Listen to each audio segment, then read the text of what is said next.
हरे कृष्ण सभी भक्तों को। तो दोस्तों, हम अपनी तरफ से वीडियो में कुछ भी हस्तक्षेप नहीं करते हैं। जो भी ग्रंथों में लिखा होता है वही बताते हैं। वीडियो को शुरू करने से पहले वीडियो को लाइक एंड शेयर, चैनल को सब्सक्राइब कर बेल आइकन की घंटी बजा देना, जिससे मेरी हर वीडियो आपके पास सबसे पहले आए। तो आइए चलते हैं वीडियो की तरफ। तो आज हम गरुड़ पुराण के 8वें अध्याय में आतुरकालीन मरणकालीन दान एवं मरण काल में भगवान नाम स्मरण का महत्व, अष्ट महादानों का फल तथा धर्माचरण की महिमा को जानेंगे। गरुड़ जी ने कहा, हे प्रभु, पुण्य आत्माओं की सारी पारलौकिक क्रियाओं के संबंध में मुझे बताइए। पुत्रों को जिस प्रकार वह क्रिया करनी चाहिए उसे उसी प्रकार से कहिए। श्री भगवान ने कहा, हे तार्स, मनुष्य के हित की दृष्टि से आपने बड़ी उत्तम बात पूछी है। धार्मिक मनुष्य के लिए करने योग्य जो कृत्य है वह सब मैं तुम्हें कहता हूँ। पुण्य आत्मा व्यक्ति वृद्ध अवस्था के प्राप्त होने पर अपने शरीर को व्याधिग्रस्त तथा ग्रह की प्रतिकूलता को देखकर और प्राण वायु के नाद ना सुनाई पड़ने पर अपने मरण का समय जानकर निर्भय हो जाए और आलस्य का परित्याग कर जाने अनजाने में किए गए पापों के विनाश के लिए प्रायश्चित का आचरण करे। जब आतुरकाल उपस्थित हो जाए तो स्नान करके सालग्राम स्वरूप भगवान विष्णु की पूजा कराए। गंध, पुष्प, कुमकुम, तुलसी दल, धूप दीप तथा बहुत से मोदक आदि नैवेद्यों को समर्पित करके भगवान की अर्चा करे और विप्रों को दक्षिणा देकर निवेद्य का ही भोजन कराएं तथा अष्टाक्षर अथवा द्वादशाक्षर मंत्र का जप करें। भगवान विष्णु और शिव के नाम का स्मरण करें और सुने। भगवान का नाम कानों से सुनाई पड़ने पर वह मनुष्य के पाप को नष्ट करता है। रोगी के समीप आकर बांधवों को शोक नहीं करना चाहिए। प्रत्युक्त मेरे पवित्र नाम का बार बार स्मरण करना चाहिए। विद्वान व्यक्ति को मत्स्य, कूर्म, बारह, नरसिंह, बावन, परशुराम, राम, कृष्ण, बुद्ध और कल्कि, इन 10 नामों का सदा स्मरण कीर्तन करना चाहिए। जो व्यक्ति रोगी के समीप उपयुक्त नामों का कीर्तन करते हैं वे ही उसके सच्चे बांधव कहे गए हैं। कृष्ण, यह मंगलमय नाम जिसकी वाणी से उच्चारित होता है उसके करोड़ों महापातक तत्काल भस्म हो जाते हैं।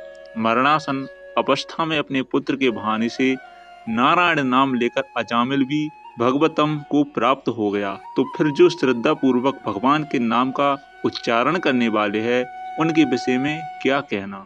दूषित चित्त वृत्ति वाले व्यक्तियों के द्वारा भी स्मरण किए जाने पर भगवान उसके समस्त पापों को नष्ट कर देते हैं। जैसे अनिच्छा पूर्वक भी स्पर्श करने पर अग्नि जलाता ही है।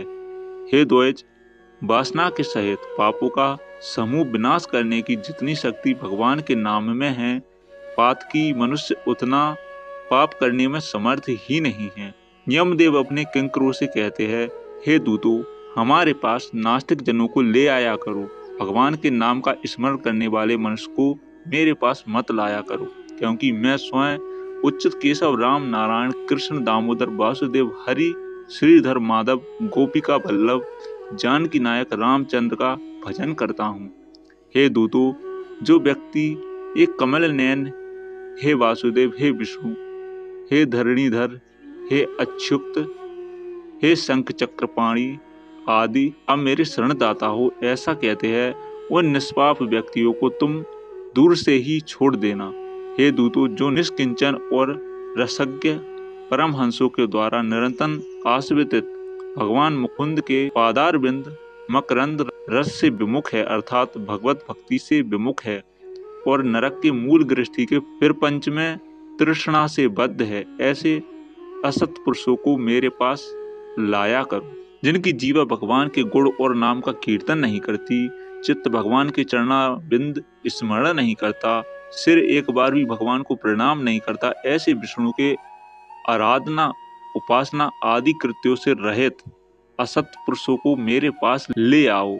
इसलिए हे पक्षिंद, जगत में मंगल स्वरूप भगवान विष्णु का कीर्तन ही एकमात्र महान पापों के अत्यधिक और एकांतिक निवृत्ति का प्रायश्चित है, ऐसा जानो।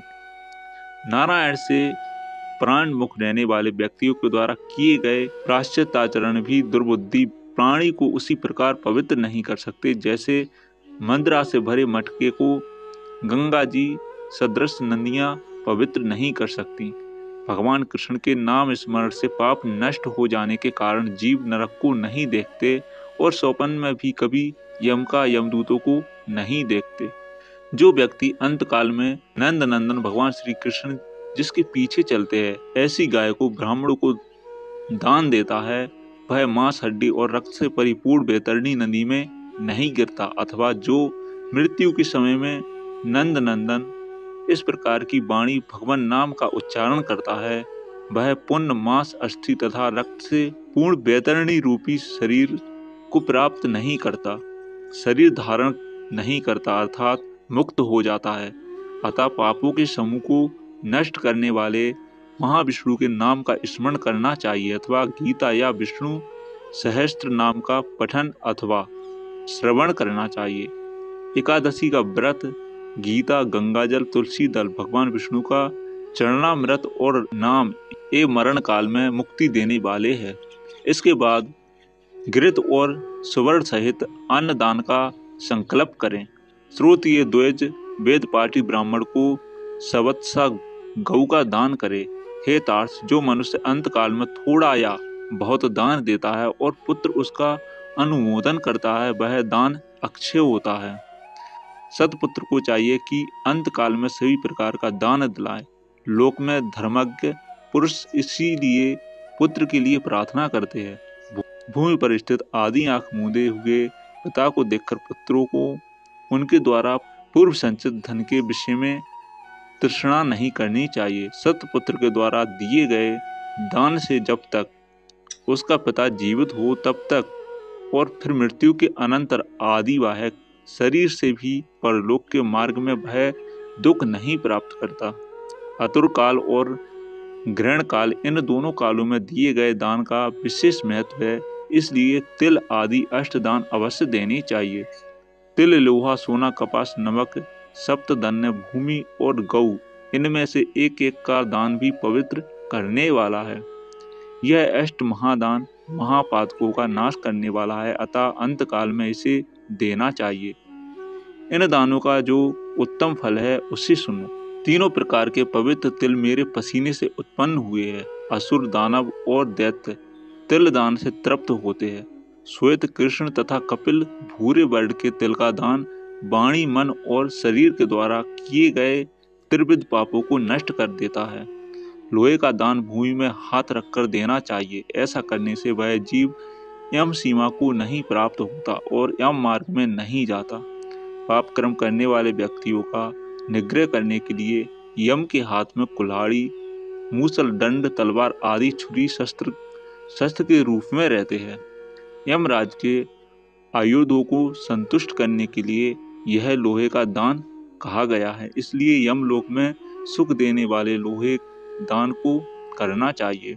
उरण श्याम सूत्र संडामर्क उद्दुम्बर शेषम्बल नामक यम के महादूत लोहे दान से सुख प्रदान करने वाले होते हैं। हे तार्स, परम गोपनीय और दानों में उत्तम दान को सुनो, जिसके देने से भूलोक पृथ्वी भुवरलोक अंतरिक्ष और स्वर्गलोक के निवासी अर्थात मनुष्य भूत प्रेत तथा देवगण संतुष्ट होते हैं। ब्रह्म आदि देवता ऋषिगण तथा धर्मराज के सभासद स्वर्ण दान से संतुष्ट होकर वह वरदान करने वाले होते हैं।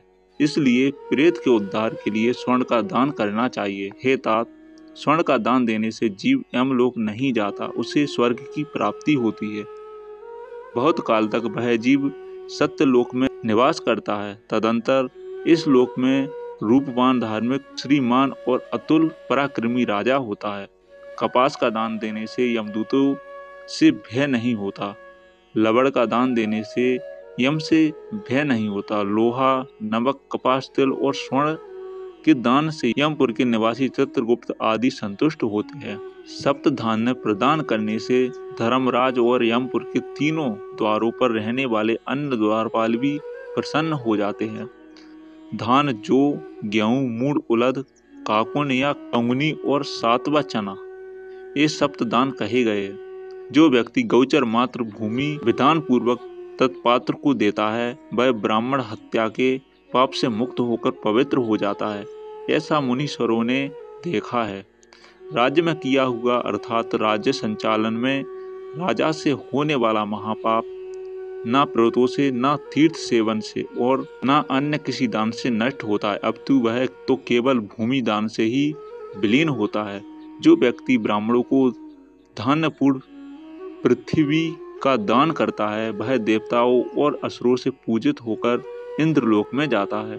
हे गरुण, अन्य दानों का फल अत्यल्प होता है किंतु पृथ्वी दान पुण्य दिन प्रतिदिन बढ़ता जाता है। भूमि का स्वामी होकर भी जो ब्राह्मण को भूमि नहीं देता वह जन्म जन्मांतर में किसी ग्राम में एक कुटिया तक भी नहीं प्राप्त करता और जन्म जन्मांतर में अर्थात प्रत्येक जन्म में दरिद्र होता है। भूमि का स्वामी होने के अभिमान में जो भूमि का दान नहीं करता वह तब तक नरक में निवास करता है जब तक शेषनाग पृथ्वी को धारण करते हैं। इसलिए भूमि के स्वामी को भूमि दान करना ही चाहिए। अन्य व्यक्तियों के लिए भूमि दान के स्थान पर मैंने गौ दान का विधान किया है। इसके बाद अंत धेनु का दान करना चाहिए और रुद्र धेनु देनी चाहिए। तदंतर ऋण धेनु देकर मोक्ष धेनु का दान करना चाहिए। हे खग, विशेष विधान पूर्वक बेतरणी धेनु का दान करना चाहिए। दान में दी गई गौएं मनुष्य को त्रिविध आदि भौतिक आदि दैविक आध्यात्मिक तापों तथा कायिक वाचिक एवं मानसिक पापों से मुक्त करती है। बाल्यावस्था में, कुमार अवस्था में, युवा अवस्था में, वृद्ध अवस्था में अथवा दूसरे जन्म में, रात में, प्राप्त काल, मध्याह्न और अपराह्न और दोनों संध्या कालों में शरीर मन वाणी से जो पाप किए गए हैं वे सभी पाप तपस्या और सदाचार से युक्त वेदविद ब्राह्मणों को उपस्क कर युक्त दान सामग्री सहित सबत्सा और दूध देने वाली कपला गौ के एक बार दान देने से नष्ट हो जाते हैं। दान में दी गई वह गौ अंतकाल में गौ दान करने वाले व्यक्तियों का सच्चित पापों से उद्धार कर देती है। स्वस्थ चित्तावस्था में दी गई एक गौ, आतुर अवस्था में दी गई 100 गौ और मृत्यु काल में चित्त विवर्जित व्यक्ति के द्वारा दी गई 1000 गौ तथा मरणोत्तर काल में दी गई विधि पूर्वक 1,00,000 गौ के दान का फल बराबर ही होता है। यह स्वास्थ्य अवस्था में गौ दान करने का विशेष महत्व बतलाया गया है। तीर्थ में सतपात्र को दी गई एक गौ का दान 1 लक्ष गौदान के तुल्य होता है। सतपात्र में दिया गया दान लक्ष गुना होता है। उस दान से दाता को अनंत फल प्राप्त होता है और दान देने वाले पात्र को प्रतिग्रह दान लेने का दोष नहीं लगता। स्वाध्याय और होम करने वाला तथा दूसरे के द्वारा पकाए गए अन्न को ना खाने वाला अर्थात स्वयं पाकी ब्राह्मण रत्न पूर्वक पृथ्वी का दान लेकर भी प्रतिग्रह दोष से लिप्त नहीं होता। विष और शीत को नष्ट करने वाले मंत्र और आग भी क्या दोष के भागी होते हैं। अपात्र को दी गई वह गौ दाता को नरक में ले जाती है और अपात्र प्रतिग्रहिता को 101 पीढ़ी के पुरुषों के सहित नरक में गिराती है। इसलिए अपने कल्याण की इच्छा करने वाले विद्वान व्यक्ति को अपात्र को दान नहीं देना चाहिए। एक गौ एक ही ब्राह्मण को देनी चाहिए। बहुत ब्राह्मणों को एक गौ कदापि नहीं देनी चाहिए। वह गौ यदि बेची गई अथवा बांटी गई तो 7 पीढ़ी तक के पुरुषों को जला देती है। हे खगेश्वर, मैंने तुमसे पहले बैतरणी नदी के विषय में कहा था। उसे पार करने के उपाय भूत बैतरणी गोदान के विषय में मैं तुमसे कहता हूँ। काले अथवा लाल रंग की गौ को सोने के सींग, चांदी के खुर और कांसे के पात्र की धोइनी के सहित 2 काले रंग के वस्त्रों से आच्छादित करें। उसके कंठ में घंटा बांधे, तपास के ऊपर वस्त्र सहित ताम्र पात्र को स्थापित करके वहां लो दंड सहित सोने की यह मूर्ति भी स्थापित करें और कांसे के पात्र में घृत रखकर यह सब ताम्र पात्र के ऊपर रखें। ईख की नाव बनाकर और रेशमी सूत्र से उसे बांधकर भूमि पर गड्ढा खोदें एवं उसमें जल भरकर वह ईख की नाव में उसमें डालें। गौ की पूंछ को पकड़ करके ईख की नाव पर पैर रखकर ब्राह्मण को आगे करके इस मंत्र को पढ़ें। हे जगन्नाथ, हे शरणागत वत्स्य, भव सागर में डूबे हुए शोक संताप की लहरों से दुख प्राप्त करते हुए जनों के आप ही रक्षक है। हे ब्राह्मण श्रेष्ठ विष्णु रूप भूमि देव, आप मेरा उद्धार कीजिए। मैंने दक्षिणा के सहित यह बैतरणी रूपणी गौ आपको दिया है, आपको नमस्कार है। मैं महाभयावह अम मार्ग में 100 योजन विस्तार वाली उस बैतरणी नदी को पार करने की इच्छा से आपको इस बैतरणी गौ का दान देता हूँ। आपको नमस्कार है, आपको नमस्कार है। मेरे आगे भी गौएं हो, मेरे पीछे भी गौएं हो, मेरे हृदय में भी गौएं हो, और मैं गौओं के मध्य में निवास करूं। जो लक्ष्मी सभी प्राणियों में प्रतिष्ठित है तथा जो देवता में प्रतिष्ठित है, वे ही धेनु रूप लक्ष्मी देवी मेरे पाप को नष्ट करें। इस प्रकार मंत्र से भली भांति प्रार्थना करके हाथ जोड़कर गौ और यम की दक्षिणा करके सब कुछ ब्राह्मण को प्रदान करें। हे खग, इस विधान से जो बैतरणी धेनु का दान करता है वह धर्म मार्ग में धर्मराज की सभा में जाता है। शरीर की स्वास्थ्य अवस्था में ही बैतरणी विषयक का व्रत आचरण कर लेना चाहिए और बैतरणी पार करने की इच्छा से विद्वान को बैतरणी गौ का दान करना चाहिए। हे खग, बैतरणी गौ का दान करने से महामार्ग में वह नदी नहीं आती, इसलिए सर्वदा पुण्य काल में गौदान करना चाहिए।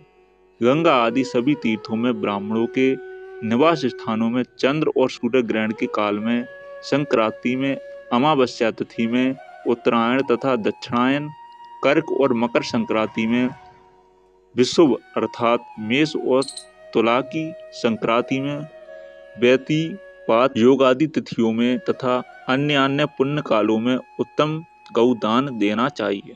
अपने हाथ से अपने कल्याण के लिए दिया गया अल्प वित्त वाला वह दान भी अक्षय होता है और उसका फल भी तत्काल प्राप्त होता है। दान रूपी पाथे को लेकर जीव परलोक के महामार्ग में सुख पूर्वक जाता है, अन्यथा दान रूपी पाथे रहित प्राणी को यम मार्ग में क्लेश प्राप्त होता है। पृथ्वी पर मनुष्य के द्वारा जो जो दान दिए जाते हैं, यमलोक के मार्ग में वे सभी आगे आगे उपस्थित होते जाते हैं। महान पुण्य के प्रभाव से मनुष्य जन्म प्राप्त होता है। उस मनुष्य योनि को प्राप्त कर जो व्यक्ति धर्माचरण करता है वह परम गति को प्राप्त करता है। धर्म को ना जानने के कारण व्यक्ति संसार में दुख पूर्वक जन्म लेता है और मरता है। केवल धर्म के सेवन में ही मनुष्य जीवन की सफलता है। धन, पुत्र, पत्नी आदि बांधव और यह शरीर भी सब कुछ अनित्य है, इसलिए धर्माचरण करना चाहिए। जब तक मनुष्य जीता है तभी तक बंधु बांधव और पिता आदि का संबंध रहता है। मरने के अनंतर क्षण मात्र में संपूर्ण स्नेह संबंध निवृत्त हो जाता है। जीवित अवस्था में अपना आत्मा ही अपना बंधु है, ऐसा बार बार विचार करना चाहिए। मरने के अनंतर कौन उसके उद्देश्य से दान देता है, ऐसा जानकर अपने हाथ से ही सब कुछ दान देना चाहिए, क्योंकि जीवन अनित्य है। बाद में अर्थात उसकी मृत्यु के पश्चात कोई भी उसके लिए दान नहीं देगा।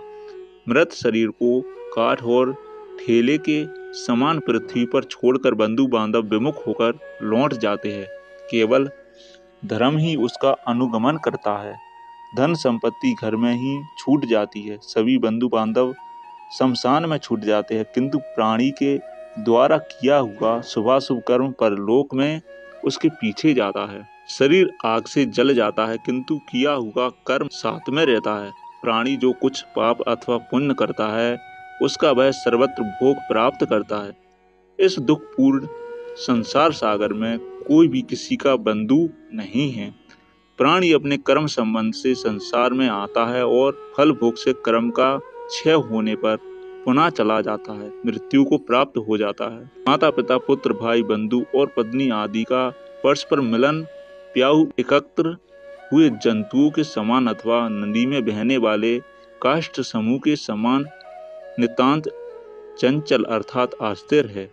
जिसके पुत्र, जिसके पौत्र, किसकी भार्या और किसका धन, संसार में कोई किसी का नहीं है, इसलिए अपने हाथ से स्वयं दान देना चाहिए। जब तक धन अपने अधीन है तब तक ब्राह्मण को दान कर दे, क्योंकि धन दूसरे के अधीन पराया हो जाने पर तो दान देने के लिए कहने का उत्साह साहस भी नहीं होगा। पूर्व जन्म में किए हुए दान के फल स्वरूप यहाँ बहुत सारा धन प्राप्त हुआ है, इसलिए ऐसा जानकर धर्म के लिए धन देना चाहिए। धर्म से अर्थ की प्राप्ति होती है, धर्म से काम की प्राप्ति होती है और धर्म से ही मोक्ष की प्राप्ति होती है। इसलिए धर्माचरण करना चाहिए। धर्म श्रद्धा से धारण किया जाता है। बहुत सी धन राशि से नहीं, किंचन मुनिगण भी श्रद्धावान होकर स्वर्ग को प्राप्त हुए हैं। वह धर्मात्मा पुत्र देवताओं के लिए भी पूजनीय होता है।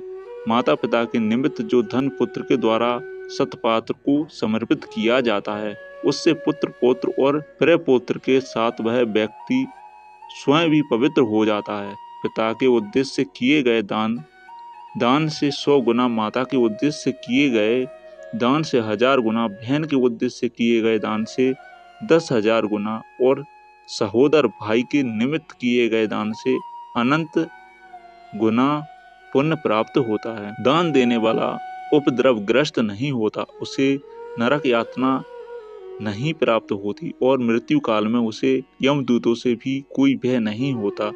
हे खग, यदि कोई व्यक्ति लोभ से आतुर काल में दान नहीं देते, वे कंजूस पापी प्राणी मरने के अनंतर शोक मग्न होते हैं। आतुर काल में आतुर के उद्देश्य से जो पुत्र पौत्र सहोदर भाई सगोत्री और सुहृदजन दान नहीं देते, वे ब्रह्म हत्यारे है, इसमें संशय नहीं है। इस प्रकार गरुड़ पुराण के अंतर्गत सारोद्धार में आतुर दान निरूपण नामक 8वां अध्याय पूरा हुआ।